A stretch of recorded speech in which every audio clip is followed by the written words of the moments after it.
చూస్ country delight, live better. ఇప్పుడే country delight app ని download చేసుకోండి. గల్ఫ్ కంట్రీస్కి వెళ్ళి అనేక మంది మన తెలుగు వాళ్ళు ఎన్నో రకాలైన ఇబ్బందులు పడుతున్నారు. కొంతమంది గతంలో మనల్ని అప్రోచ్ అయితే మనమే వాళ్ళని వెనక్కి తీసుకొచ్చినటువంటి పరిస్థితి. చాలా సందర్భాల్లో ప్రభుత్వాల దృష్టికి వెళ్ళినప్పుడు ప్రభుత్వాలు కూడా తీసుకొస్తూ ఉంటాయి. కానీ అందరూ తిరిగి వస్తారని నమ్మకం ఉండదు. లక్ ఉన్న వాళ్ళు తిరిగి వస్తారు, లేకపోతే అక్కడ బాధలు పడుతూనే ఉంటారు, లేదా అక్కడ చనిపోయిన వాళ్ళు కూడా చాలా సందర్భాల్లో ఉంటారు.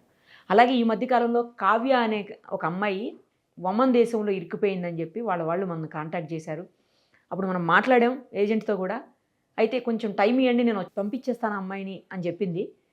బట్ మరి ఆ తర్వాత ఆ అమ్మాయి అనుకోకుండా ఎంబసీకి కాంటాక్ట్ చేయటం, ఎంబసీ నుంచి తిరిగి రావటం, మొత్తానికైతే రీచ్ అయిపోయింది హైదరాబాదు. తను మణుగూరుకి సంబంధించినటువంటి అమ్మాయి. ఆ అమ్మాయి ఇప్పుడు మన దగ్గరికి ఎందుకు వచ్చిందంటే, అసలు అక్కడ గల్ఫ్ దేశాల్లో ఎలాంటి ప్రాబ్లమ్స్ ఫేస్ చేస్తారు, ఎవరూ కూడా పోవద్దు, అక్కడకు పోతే ఎలాంటి ఇష్యూస్ని మీరు అక్కడ ఫేస్ చేయవలసి వస్తుంది అని చెప్పడం కోసం అమ్మాయి మన ముందుంది. ఇప్పుడు ఒకసారి తనతో మాట్లాడదాము. అలాగే గల్ఫ్ కంట్రీస్లో కొన్ని దారుణమైనటువంటి కండిషన్స్లో ఇరుక్కుపోయిన చాలామంది అమాయకులైన తెలుగు వాళ్ళని, అమ్మాయిల్ని, యువతలను, అలాగే పెద్దవాళ్ళని అందరినీ కూడా చివరికి చనిపోయిన తర్వాత ఆ శవాలను కూడా తీసుకొచ్చి రెస్క్యూ చేసిన వాళ్ళని సేఫ్గా వాళ్ళ ఇంటికి పంపించి ఆ బాడీస్ని వాళ్ళకి అప్పగించి ఎంతో సేవా కార్యక్రమాలు చేస్తున్నటువంటి మురళీధర్ రెడ్డి గారు కూడా ప్రస్తుతం మనతో పాటు ఉన్నారు. ఒకసారి వాళ్ళిద్దరితో మాట్లాడదాం. ఇద్దరికి నమస్తే అండి. నమస్తే. అమ్మ, మీరు చాలా ప్రాబ్లమ్స్ ఉంటాయి అక్కడ, నేను చెప్పాలనుకుంటున్నాను సుమన్ టీవీ ద్వారా అందరికీ అని అన్నారు కదా, ఏంటి ప్రాబ్లమ్స్? అసలు మీరైతే ఎవరిని పోవద్దని సజెస్ట్ చేస్తారా? అసలు ఎవరిని వెళ్ళొద్దనే చెప్తాను నేనైతే. ఎందుకంటే ఒక్కసారి అక్కడికి వెళ్ళామంటే ఇంకా వస్తామా రాదా అనేది తెలియదు మనకు, ఒక క్వశ్చన్ మార్క్ అనమాట. ఓకే. అక్కడికి వెళ్ళిన తర్వాత చాలా ప్రాబ్లమ్స్ ఉంటాయి. ఇక్కడ నుంచి ఏజెంట్ పంపించేటప్పుడు ఒక మాట చెప్తారు, అక్కడికి వెళ్ళిన తర్వాత జరిగే సిచ్యువేషన్ వేరేగా ఉంటుంది. మంచిగా జీతం వస్తుందని చెప్తారు, మంచిగా చూసుకుంటారని చెప్తారు. కానీ అక్కడికి వెళ్ళిన తర్వాత వాళ్ళు టార్చర్ పెడతారు, ఫుడ్ పెట్టుకుని ఇబ్బంది పెడతారు, చాలా ఇది చేస్తారు. ఇప్పుడు నా విషయంలో కూడా అదే జరిగింది. నేను వెళ్ళే ఇంట్లోకి ఇద్దరు మనుషులు ఉంటారు, చిన్న ఫ్యామిలీ, ఎవరు ఉండరు. నేను మంచిగా చూసుకుంటారని చెప్పి పంపించింది. నాకు హెల్త్ ప్రాబ్లం ఉంది, నేను వెళ్ళనని చెప్పినా సరే బలవంతంగా నన్ను పంపించింది. నీకు 30,000 వరకు శాలరీ వస్తుందని చెప్పింది. అంతా చెప్పి అంటే బలవంతంగా ఎందుకు పంపిస్తారు? మీరు కూడా కొంచెం సంపాదించుకోవాలి, అక్కడికి వెళ్తే ఎక్కువ డబ్బులు వస్తాయని ఆస్తోనే కదమ్మా వెళ్తారు. ఎక్కువ డబ్బులు వస్తాయని ఆస్తోనే వెళ్తాం మనం. కానీ ఆమె చెప్పే మాటలను బట్టే కదా మనం కూడా ముందుకు వెళ్ళగలుగుతాం. అంటే మీరు అప్రోచ్ అయ్యారా, ఆమె మిమ్మల్ని అప్రోచ్ అయిందా? ఆమె నన్ను అప్రోచ్ అయింది. పోతావా అక్కడికి అని చెప్పి ఆమె అడిగిందా? ఆమెది మా అమ్మమ్మ వాళ్ళ ఊరు. ఓకే. అమ్మమ్మ వాళ్ళ ఇంటికి దగ్గర అనమాట. అయితే మీ ప్రాబ్లమ్స్ చూసి, ఫైనాన్షియల్ కండిషన్స్ చూసి వాళ్ళే అప్రోచ్ అవుతారేమో, అంతేనా అండి మురళి గారు? అంతే అండి.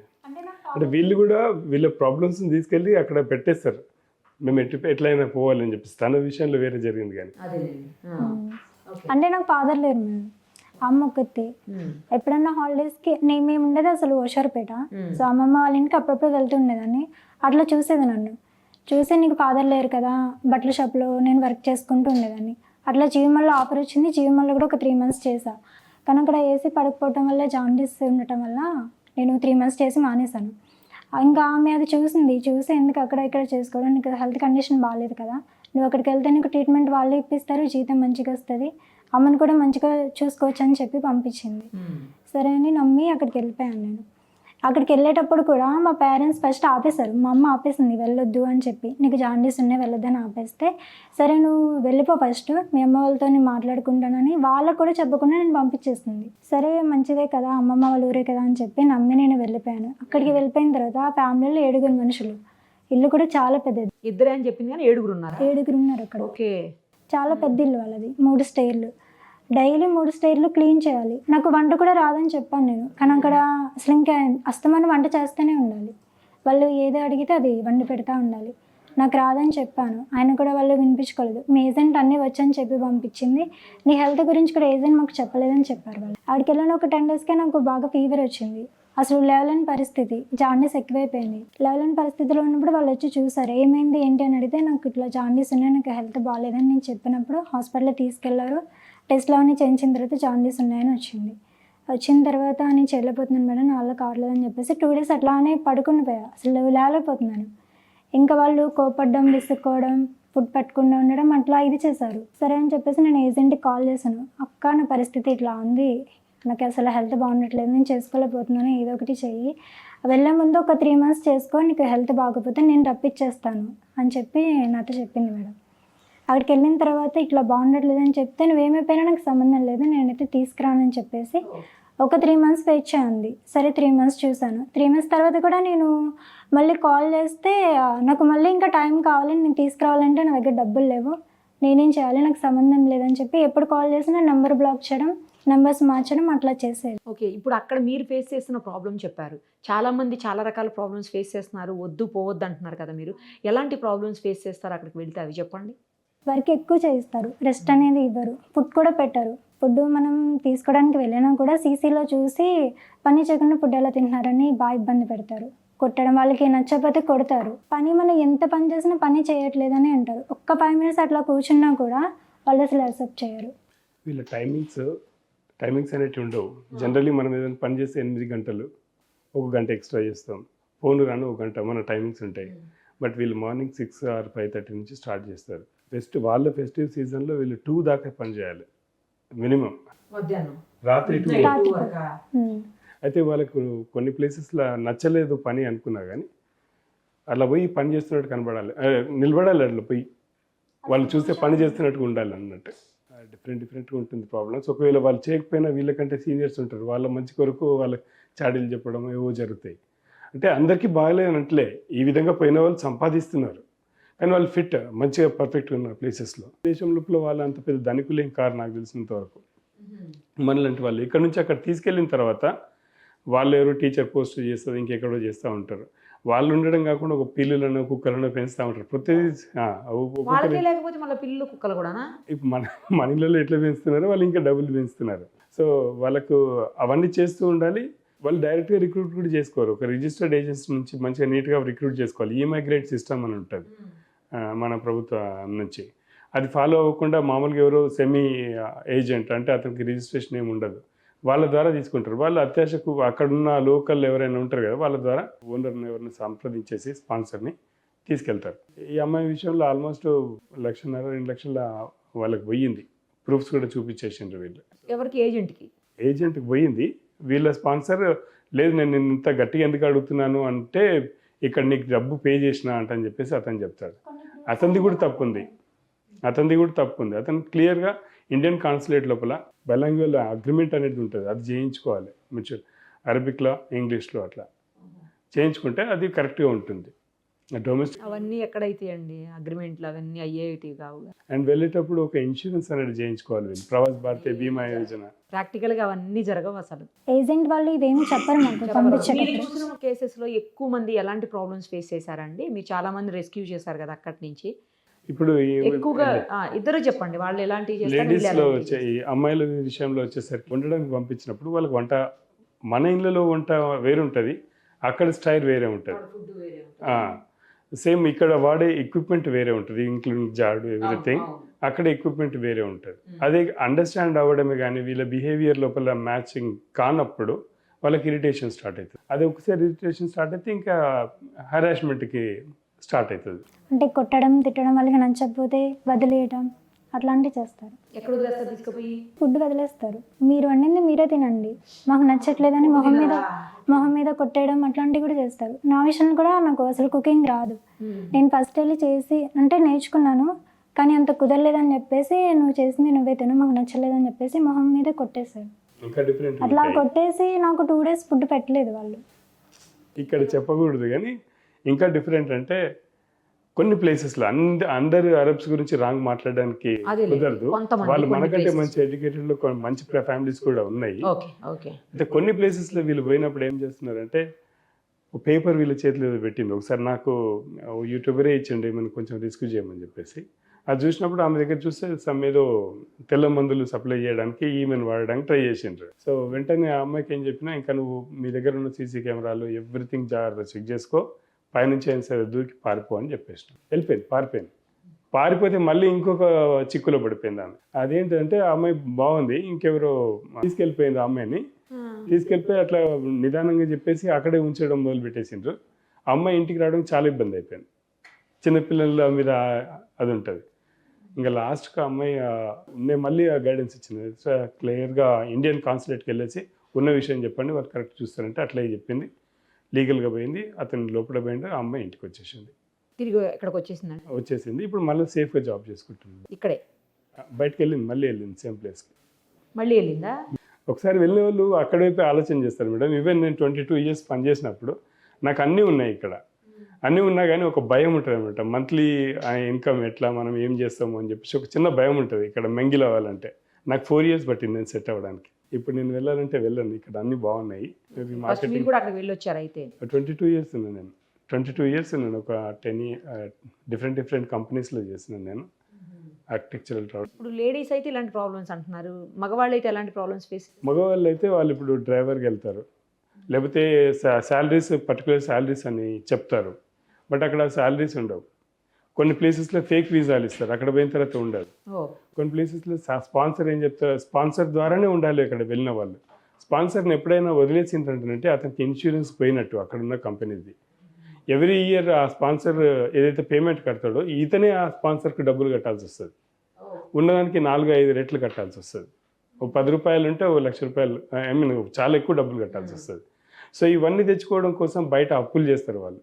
ఆ అప్పులు కూడా 10 రూపాయల వడ్డీకి వస్తుంది. అక్కడ అందరూ 10 రూపాయల వడ్డీకి ఇస్తూ ఉంటారు. సో ఇవన్నీ తట్టుకోలేక వాళ్ళు అక్కడే పోతూ ఉంటారు, రారు.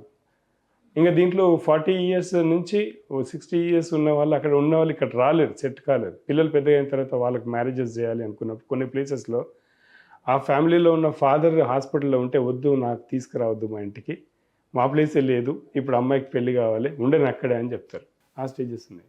ప్రభుత్వాలు ఎంత మంచి చేస్తున్నా కానీ కంప్లీట్గా దృష్టి దీని మీదనే పెట్టాల్సి వస్తుంది. ఇప్పుడు పెట్టాలి కూడా. కేంద్ర ప్రభుత్వము మన రాష్ట్ర ప్రభుత్వం రెండు కలిపి అనుసంధానంగా నీట్గా పనిచేస్తానని, విదేశ్ భవన్ ఇక్కడ తెస్తామని చెప్పేసి వీళ్ళందరినీ సెక్యూర్ చేస్తామని కేంద్ర ప్రభుత్వం ఎప్పుడు చెప్తా ఉంటుంది, బట్ అది అవ్వట్లేదు. ఎమిగ్రేషన్ బిల్ అది ఇప్పుడు పెట్టాలి, అది పెట్టాలి. అది 2019 నుంచి మొదలు పెడితే ఇప్పుడు 2025కి వచ్చింది, ఇంకా స్టార్టే అవ్వలేదు. అది 1983లో ఇట్లా పోయే వాళ్ళ గురించి పెట్టిండ్రు ఏమైనా ఇబ్బందులు అయితే అని చెప్పేసి. ఇప్పుడు వీళ్ళ డెన్సిటీ పెరిగిపోయింది, ఆదాయం మనకు పెరిగిపోయింది. $100 billion మనకు వస్తున్నాయి ఎవ్రీ ఇయర్ వీళ్ళ ద్వారా, మన రెమిటెన్సెస్ బయట దేశం. అండ్ మనకు FDIల రూపం లోపల మన తెలంగాణ రాష్ట్రానికి 1,78,000 కోట్ల ఇన్కమ్ వస్తుందని చెప్పేసి మనం చెప్పుకున్నాం కదా మన దావస్ పోయినప్పుడు. అటువంటిప్పుడు 1 కోటి కూడా మన మీద పెట్టగలిగిందా ప్రభుత్వం? అక్కడ కానీ ఇక్కడ కానీ. అంటే నేను ప్రభుత్వాలను విమర్శిస్తలేను, వీళ్ళ స్కిల్స్ బయట పోయి నేర్చుకొని వస్తున్నారు కదా, వీళ్ళ ద్వారా మన దగ్గర ఉపాధి వచ్చేటట్టుగా వీళ్ళని వాడుకోగలగాలి. మీన్వైల్ వాళ్ళకి మంచి మానవ వనరులుగా పంపించగలగాలి, వీళ్ళని ఒక వస్తువులుగా పంపించకూడదు. వీళ్ళ ద్వారానే దుబాయ్ కానీ ఇంకొకటి కానీ చాలా డెవలప్ అయింది, అక్కడ వాళ్ళు కడితే కాలేదు.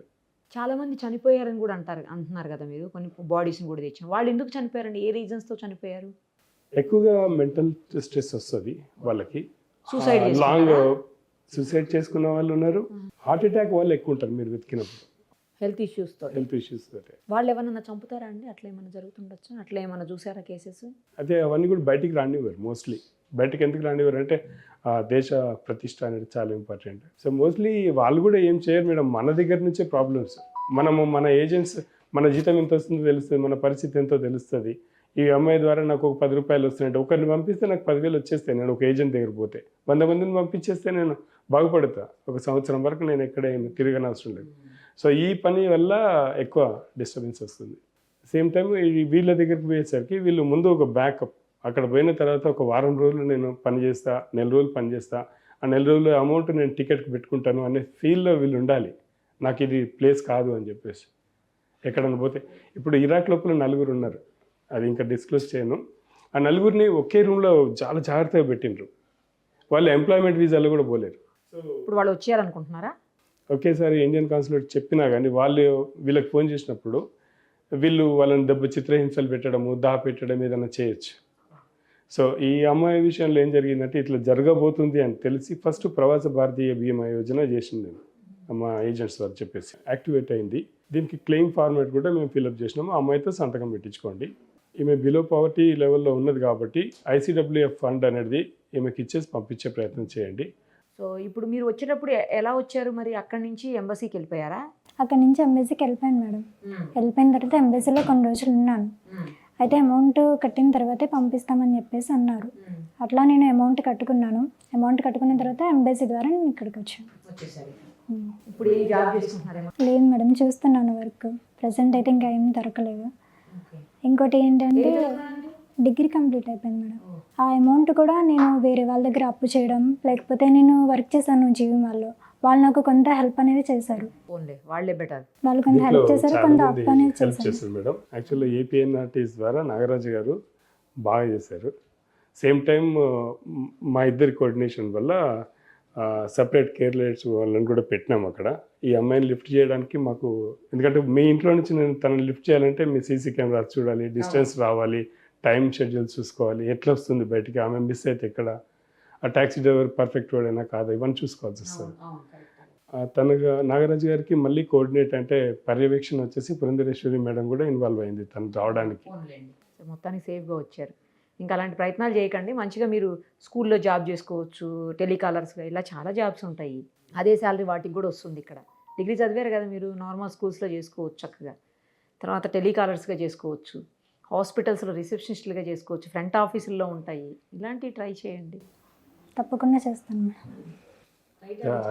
దీంట్లో లాస్ట్ కంక్లూజన్, ధర్మపురి గారు దీనికి గ్రీవియన్స్ క్రియేట్ చేయించారు వాళ్ళ ఆఫీస్ నుంచి, అరవింద్ గారు. బట్ పర్షూ వచ్చేసరికి అక్కడ ఇండియన్ కాన్సులేట్ నాగరాజు గారు మనం చేశాం మేడం. అవునండి, మీకు చాలా మంచి పని చేశారు. ఇప్పటికే మీరు చాలా వందలాది మందిని సేవ్ చేశారు.